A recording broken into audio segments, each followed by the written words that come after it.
आज हम supreme court के एक हालिया और काफी महत्वपूर्ण फैसले पर बात करने वाले हैं जी। जिसने भारत में शिक्षकों के लिए मतलब कक्षा 1 से 8 तक पढ़ाने वालों के लिए टीचर एलिजिबिलिटी टेस्ट यानी टीईटी अनिवार्य कर दिया है। हाँ, ये काफी चर्चा में है आजकल। ये एक स्टैंडर्डाइज्ड टेस्ट है ना? हाँ बिल्कुल, शिक्षकों की जो बेसिक योग्यता है उसको परखने के लिए हमने इसके लिए NDTV, live law, the Indian express, India today ऐसे कई स्रोतों से जानकारी जुटाई है। अच्छा। और हमारा मकसद है कि इस फैसले के जो अलग-अलग पहलू हैं और इसका असर क्या होगा उसे ठीक से समझें। बिल्कुल, ये जरूरी है। तो चलिए सीधे मुद्दे पर आते हैं। सबसे पहले तो यही कि ये फैसला असल में किन लोगों पर लागू हो रहा है। देखिए, ये मुख्य रूप से 2 तरह के शिक्षकों पर असर डालेगा। हाँ। पहला, वो लोग जो अब मतलब नए आवेदक हैं जो कक्षा 1 से 8 के लिए शिक्षक बनना चाहते हैं। ठीक है, फ्रेशर्स। हाँ, और दूसरा वो शिक्षक जो पहले से पढ़ा रहे हैं, मतलब सेवारत शिक्षक। अच्छा। जो या तो सेवा में बने रहना चाहते हैं या फिर प्रमोशन देख रहे हैं। अच्छा, तो जो शिक्षक पहले से पढ़ा रहे हैं उनके लिए क्या नियम है?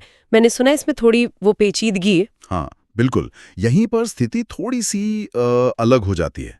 नियम इस बात पर निर्भर करते हैं कि शिक्षक की सर्विस बची कितनी है। ओके। जिन टीचर्स की नौकरी में 5 साल से कम बचे हैं वो बिना टेट पास किए भी अपनी नौकरी जारी रख सकते हैं। अच्छा, उन्हें राहत है। हाँ, लेकिन एक पेंच है, अगर उन्हें प्रमोशन चाहिए तो फिर टेट पास करना ही होगा। मतलब प्रमोशन के लिए कोई छूट नहीं। कोई छूट नहीं।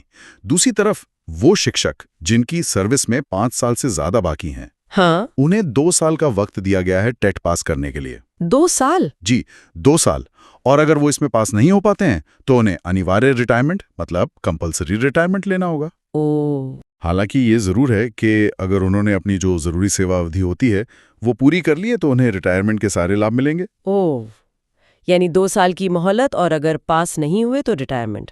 तो ये तो उन अनुभवी शिक्षकों के लिए एक बड़ी चुनौती हो सकती है जो शायद सालों से पढ़ा रहे हैं, है ना? हाँ, ये बात तो है। उनके लिए ये एक नई जरूरत आ गई है। लेकिन एक बात साफ है कि प्रमोशन तो किसी भी हाल में टीटी के बिना नहीं मिलेगा, चाहे सर्विस 5 साल से कम हो या ज्यादा। बिल्कुल सही। प्रमोशन के लिए टेट अब मतलब सबके लिए जरूरी है, कोई इसमें रियायत नहीं। और अगर कोई शिक्षक मान लीजिए जिसे 2 साल का समय मिला है वो पास नहीं कर पाता तो उसके पास फिर रिटायरमेंट का ही विकल्प है। हाँ, जैसा मैंने कहा, अनिवार्य रिटायरमेंट और जो भी नियमानुसार लाभ बनते हैं वो उन्हें मिलेंगे। मतलब ऐसा नहीं कि उन्हें कुछ नहीं मिलेगा। समझ गए। अच्छा, इस फैसले में अल्पसंख्यक संस्थानों का भी कुछ जिक्र है, उनके लिए क्या स्थिति है? हाँ, यहाँ एक कह सकते हैं दिलचस्प मोड़ है। अल्पसंख्यक संस्थान जो हैं वो पहले टेट से छूट मांग रहे थे। हाँ, ये बात आई थी। तो सुप्रीम कोर्ट ने अभी इस पर कोई फाइनल फैसला नहीं दिया है। कोर्ट ने इस सवाल को कि क्या टेट इन संस्थानों पर लागू होगा या नहीं एक बड़ी बेंच को विचार के लिए भेज दिया है। अच्छा, बड़ी बेंच को। हाँ, ऐसा अक्सर तब होता है जब कोई महत्वपूर्ण कानूनी सवाल हो या पिछले फैसलों में कोई स्पष्टता ना हो। तो जब तक वो फैसला नहीं आता तब तक के लिए इन संस्थानों को अस्थायी तौर पर छूट मिली हुई है। यानी उनका मामला अभी लटका हुआ है एक तरह से, कह सकते हैं।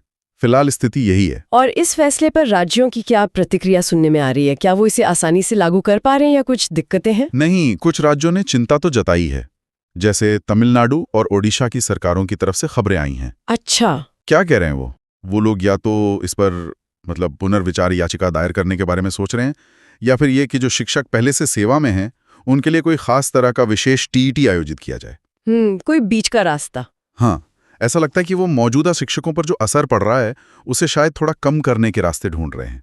तो अगर हम इस पूरी बातचीत का एक निचोड़ निकालें तो मुख्य बात यह है कि टीईटी अब क्लास 1 से 8 के लगभग सभी शिक्षकों के लिए जरूरी हो गया है। हाँ, मोटे तौर पर। चाहे वो नए हों या पुराने, खासकर अगर उन्हें प्रमोशन चाहिए।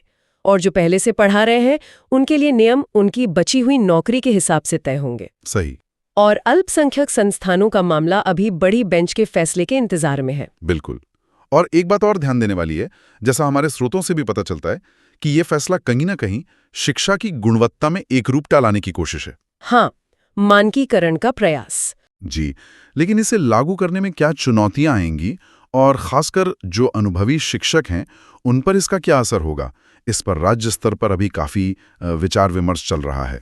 और जाते जाते हम अपने सुनने वालों के लिए एक सवाल छोड़ जाते हैं सोचने के लिए क्या इस तरह का मानकीकरण वाकई शिक्षण की गुणवत्ता को बेहतर बनाएगा, या ये उन अनुभवी शिक्षकों के लिए एक गैर जरूरी बाधा बन जाएगा जिन्होंने सालों से क्लासरूम में अपना हुनर साबित किया है? इस पर सोचेगा जरूर।